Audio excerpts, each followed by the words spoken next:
안녕하십니까. 평생 투자 파트너 회원관리팀입니다. 네, 오늘은 최고의 주식 최적의 타이밍 제 11번째 설명 드릴 차례입니다. I 부분이죠.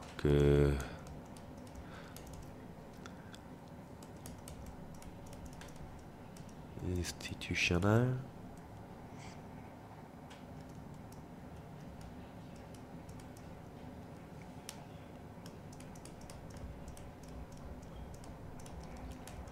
네, 기관의 움직임을 쫓아라 라는 것이죠. 리더의 움직임을 쫓아라. 시장에서 저희가 보는 외인과 기관의 움직임을 쫓는 것, 네, 그런 부분을 확인하실 수 있는 그런 장일 것 같습니다. 우선은 기관은 이미 그 기초 강의에서 말씀을 드렸듯이 많은 기관에 대한 형태가 있겠죠. 그런데 그 기관은 예를 들어서 어떤 이 책에서 말하기로는 뮤추얼 펀드, 연기금 펀드, 그리고 헤지 펀드, 그리고 어떤 보험사라든지 대형 투자 자문사,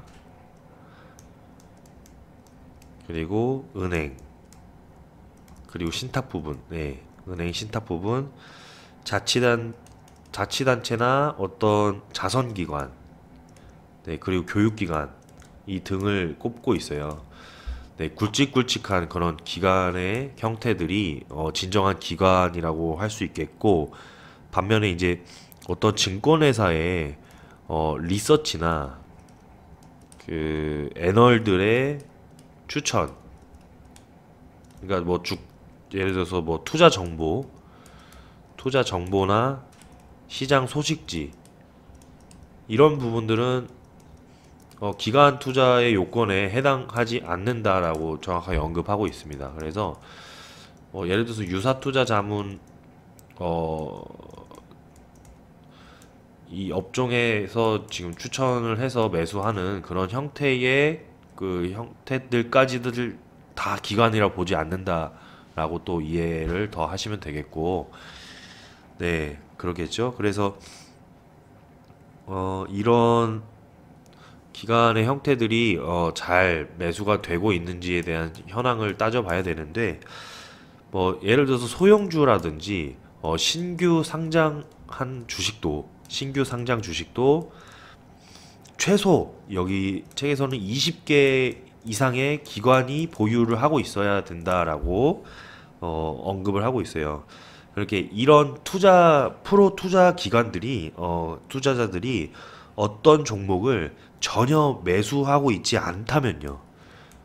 네, 어떤 해당 종목이 있는데 프로들이 들어와 있지 않아요. 어떤 운용사들도 다 들어있지 않다. 그렇다고 한다면 이 주식이 시장 평균 이상의 수익을 내기가 상당히 어렵겠죠. 네, 그래서 그만큼 기관들이 잘 뒷받침된다는 것이 중요한데, 1만 개도 넘는 기관들이 그냥 이 주식을 사지 않고 어떤 주식을 하나도 사지 않고 넘어갔다라는 것들이 진정성이, 한마디로 이제 진정한 투자에 대한 가치가 정말 있는 것인지 한 번 더 의미 있게 봐야 되는 것이고, 그런데 이 모두 예를 들어서 내 판단이 그래도 맞았다, 이 기관들이 하나도 들어와 있지 않고 거의 뭐 미비한 상태인데 내가 판단한 그 투자 철학이 맞다라고 생각이 된다고 해서 만약에 선택을 한다면은 또 한번 이런 식의 관점을 접근하는 건 어떨까요? 당연히 수요가 부족하겠죠. 이런 기관들이 1만 개가 넘는 기관들이 이 종목을 매수 안 했다, 그래도 나는 이 종목을 매수하겠다 라고 하신다면, 이 종목이 결국에는 시세 분출이 되기까지가 한마디로 정말 많은 수요가 뒷받침이 돼야 되는데, 그런 매수 에너지가 상당히 이런 1만 개 이상의 기관 투자자들이 진입을 안 했기 때문에 매수 에너지가 상당히 부족해서 시세 분출을 하기에는 확실히 어떤 제약적인 요건이 되지 않을까. 그래서 확실히 고려를 해보시는 게 더 좋을 것 같다라고 생각이 듭니다. 우선은 그러면 이 상태로 끝나는 게 아닙니다. 그냥 여기 뭐 저희가 가장 간단하게 보는 것도 2325 상장기업 분석에서 보시면은 저희가 그냥 간략한 재무제표를 보는데 사실 많이 사용하지만 여기서 보시면 어떻게 보면은 이제 가장 간략하게 보실 수 있는 형태라고 생각 들어요. 이제 운영사별 보유 현황이 여기서 이제 10개, 둘레, 여섯, 여덟, 10개밖에 이제 추려지지 않았는데 일단은 그래도 이런 굵직굵직한 운영사들이 들어와 있는지는 그 대략적인 이제 판단을 바로 해보실 수 있죠. 네. 일단은 이렇게 해서 가장 간략한 형태로 확인을 해보실 수 있는데 우선은 펀드 닥터라고 해서 펀드 닥터 그 운영사별 펀드의 수익 그 현황들을 예를 들어서 1위부터 뭐 계속 하순위까지 비교를 해보실 수 있어요. 그 상태에서 상위 그룹의 상위 수익을 내는 펀드들의 투자 운용사를 한번 찾아보는 거죠. 그 다음에 투자 운용사가 내고 있는 최고의 수익률을 기록하는 그런 투자 운용사들이 현재 시점에서 투자 운용사 사이트에 들어가 보면은 그 구성돼 있거든요. 그 펀드들이 어떻게 구성돼 있는지 또 정보가 나와 있거든요. 네, 그렇게 해서 해당 그 운용사가 보유하고 있는 그 종목들은 또 어떻게 되는지까지 한번 비교해서 분석을 해보시면 또 되게 좋을 것 같습니다. 그래서 그런 과정이 또 필요한데요. 여기서도 당연히 그렇게 나와 있습니다. 어떤 기관의 질과 양에 주목해라 라는 것이죠. 말 그대로 질이면 어떤 투자 운용사가 들어왔는지, 양이면 당연히 그 투자 운용사의 개수들이 중요한 것이겠고, 네, 그렇게 되겠죠. 일단은 말대로 성실한 투자자의 요건 중에 하나는 당연히 얼마나 많은 기관이 네, 들어와 있는지 체크를 해야 된다. 양으로서. 두 번째는 최근 분기에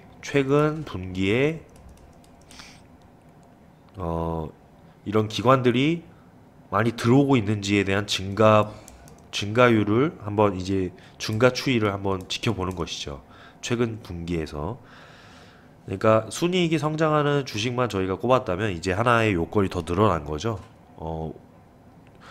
투자 운용사들이 최근에 이 기업의 매수가 증가가 됐다. 그런 증가 추이를 또 지켜볼 수 있는 것이고 지난 분기의 증가 추이가 그러니까 최근 분기의 증가 추이가 중요하다는 것이죠. 늘어나는 것이. 그래서 이런 부분도 있지만 어떤 정말 운영을 잘하는 투자 운영가가 이제 예를 들어서 새롭게 펀드에 이제 구성을 했다는 것이죠. 해당 종목을. 그러면은 또 눈여겨봐라라고 힌트를 또 주고 있습니다.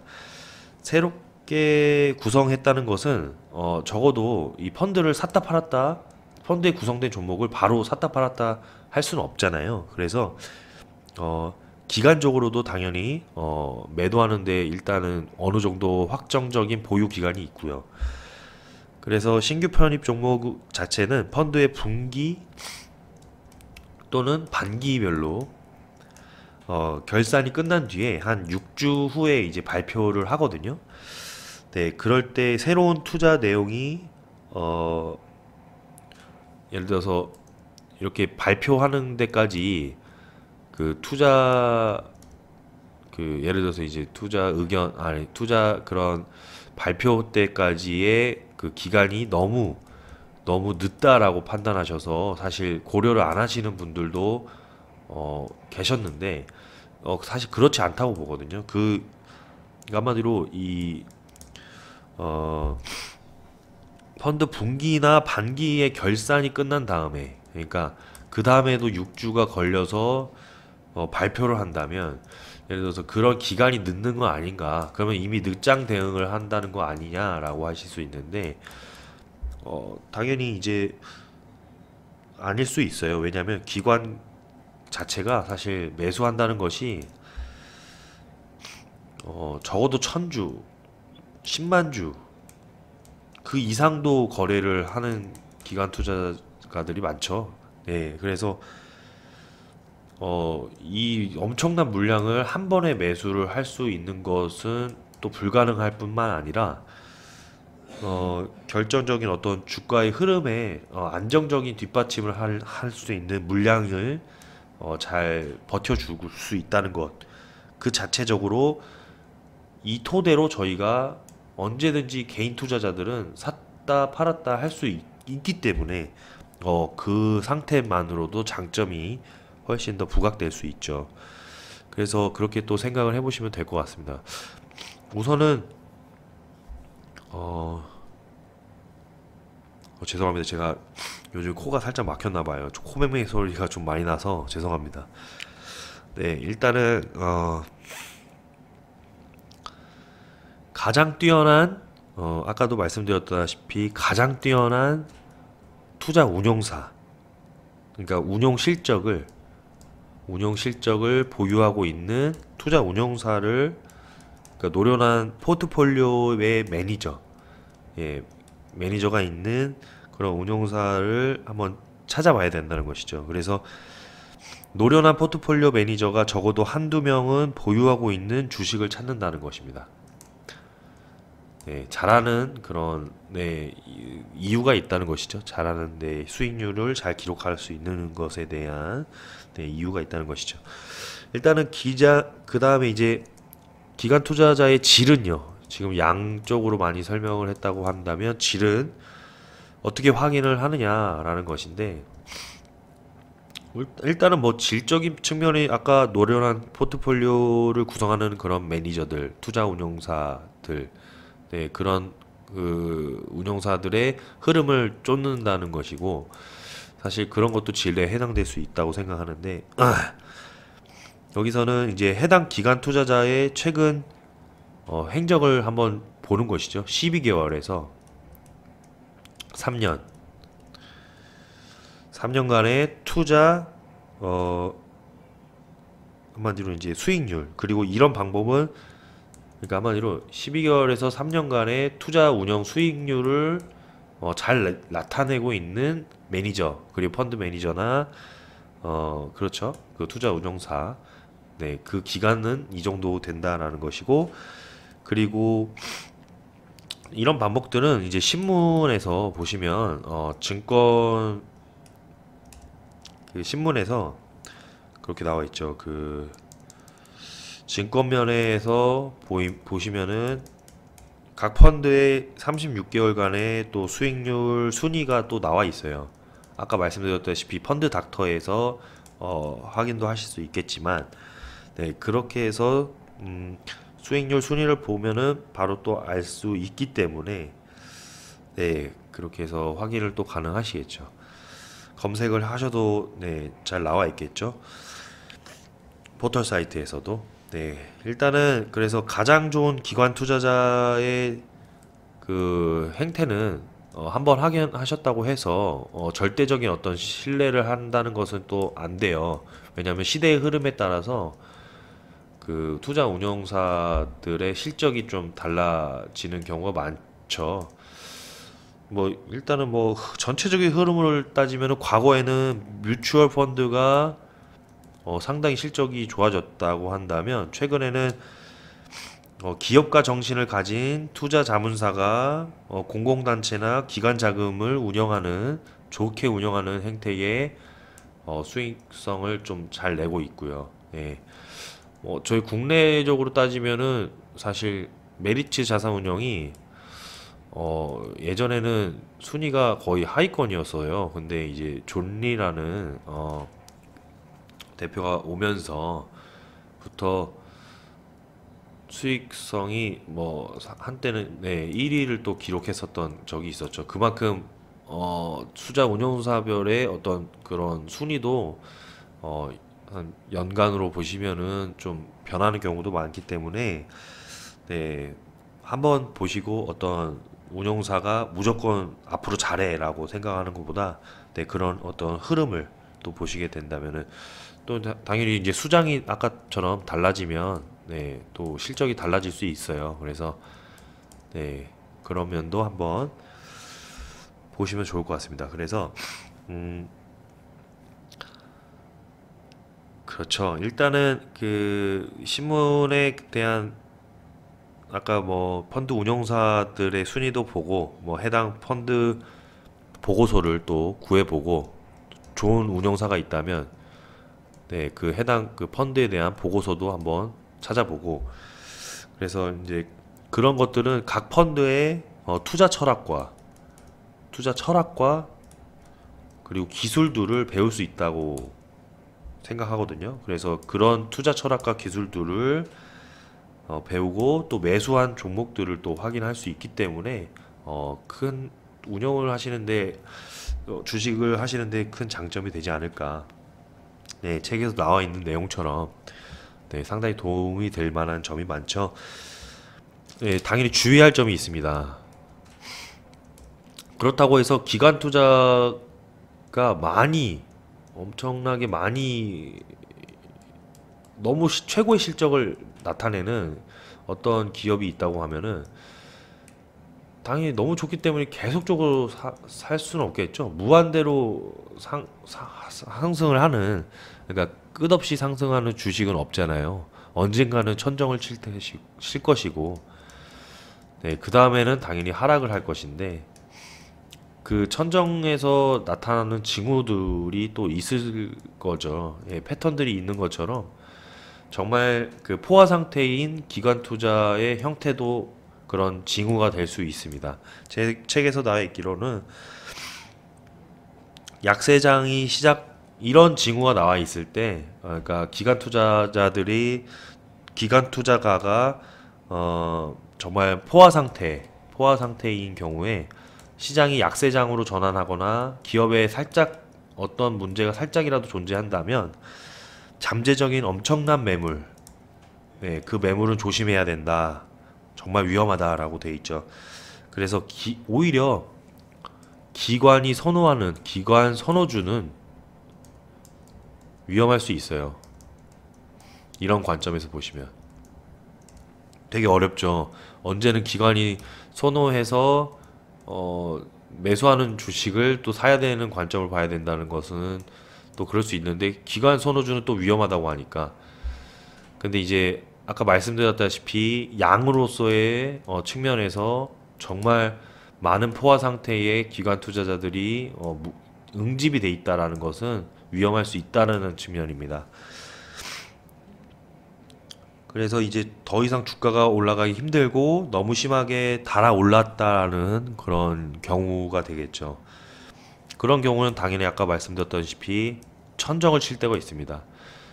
어떤 기관들은요, 그러면 어떤 기관 투자가들은 이런 천정일 때 사는 경우도 있어요. 무조건 100% 신뢰를 할 수는 없는 것이죠. 한마디로. 천정일 때 사면은 하락밖에 남지 않았기 때문에, 네, 그런 경우에는, 당연히 주가가 떨어지기 마련이죠. 그러면 기관도 결국 잘못해서 천정일 때 매수할 수 있다는 것이죠.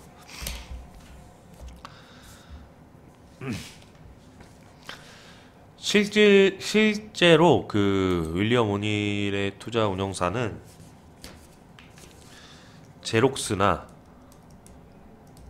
질레트 이런 천정부지로 솟는 그런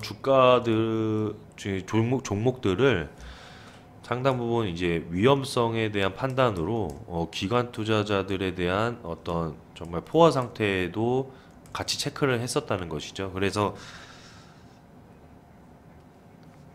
기관 투자자들은 실질적으로 이 회사에서 분석하는 이제 실적의 하락이라든지 여러 이제 매도에 대한 의견으로 접근을 해서 메시지를 드린 이후에 실질적으로 주가가 정말 엄청난 폭으로 하락을 했던 그런 경우가 있어서 많은 기관 투자가들이 이 투자 운용사를 집중을 해서 그때부터 이제 더 보기 시작했다라고 나와 있는데, 이때만큼도 어떤 보험사에서는 이런 종목이 천정이 있을 때 매수를 계속했습니다. 그래서 다행히도 이제 투자 의견을 보고 매수는 멈췄었지만, 어, 기관 투자자라고 해서 한마디로 무조건 100% 신뢰가 있다는 것은 아닙니다. 천정 국면에서도 계속 매수할 수 있기 때문에 그 포화 상태에 대한 분석을 또 잘 해볼 수 있어야겠죠. 최근에 어떻게 보면은 셀트리온의 그 집중된 형태가, 네, 이제 저희가 이제 매도에 대한 시선으로 좀 바라보고 있었잖아요. 최근에는. 네, 그 방송이 나간 지 한 2, 3일밖에 안 된 것 같은데,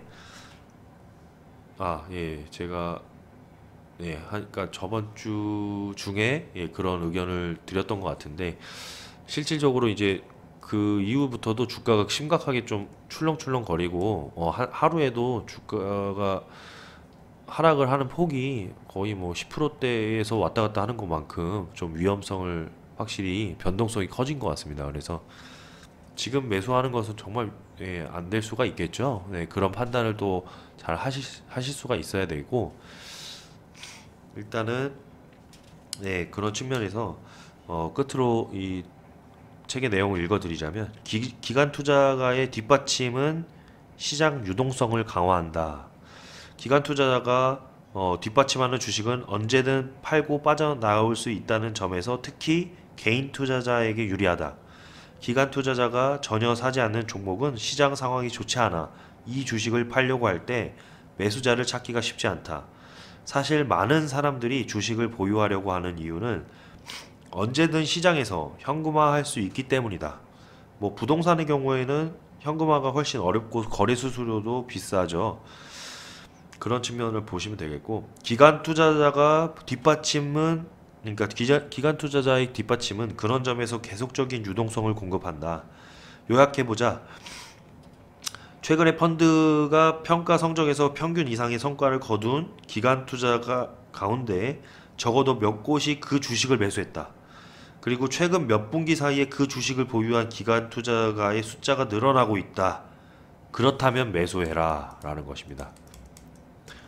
그런 경우에는 매수하고, 만일 어느 종목을 많은 기관 투자자들이 보유하고 있지만 이들 기관 투자자가에 대한 성과가 상위권에 들지 않는 경우에 나 같으면 그 주식을 매수하지 않을 것이다 라는 것입니다.